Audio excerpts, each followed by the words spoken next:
بنتي 3 سنين ونص وما بتعرفش تتكلم خالص، ولا بتتفاعل معايا ولا مع اخواتها ولا مع باباها، ولو نادينا عليها ما بتردش خالص غير فين وفين لما بترد. طيب هو حضرتك بتعملي ايه معاها؟ بتتكلمي معاها؟ لا، انا ببقى بنضف البيت وبطبخ وبشوف اخواتها والحاجات اللي ورايا، وساعات كتير بديها الموبايل. طيب بنتك بالنظام ده مش هتتكلم ولا حتى بعد 10 سنين، ولو اتكلمت هتبقى بطيئة جدا في الكلام وفهمها ضعيف جدا.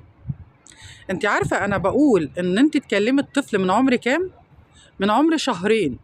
ابنك وهو عنده شهرين وبيعيط وانت مش فاهمة هو بيعيط ليه، بتمسكي ايديه الصغننة دي وبتبص في وشه بمنتهى الهدوء وبتقعدي تتكلمي معاه.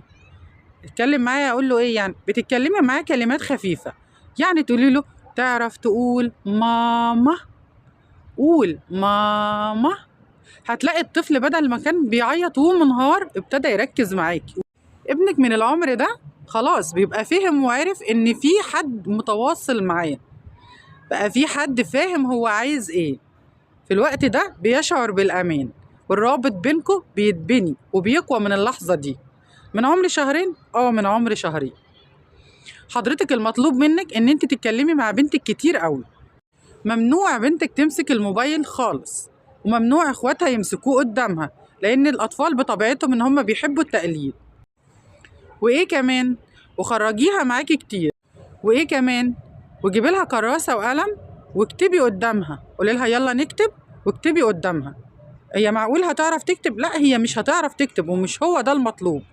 المطلوب ان احنا بننمي الحواس بتاعت بنتك. بتجيبي ليها كتب فيها صور كتير وتفضلي بقى تقولي لها دي بطة، دي قطة، كل الحيوانات وكل الصور الجميلة دي، وبتكلميها كتير. تمسكي الكوباية وتقولي لها تشربي، عايزة تشربي؟ هاتي الكوباية دي اسمها كوباية، دي اسمها معلقة، دي اسمها كذا. تفضلي تتكلمي مع بنتك كده، ولازم تبقى حضرتك صبورة جدا.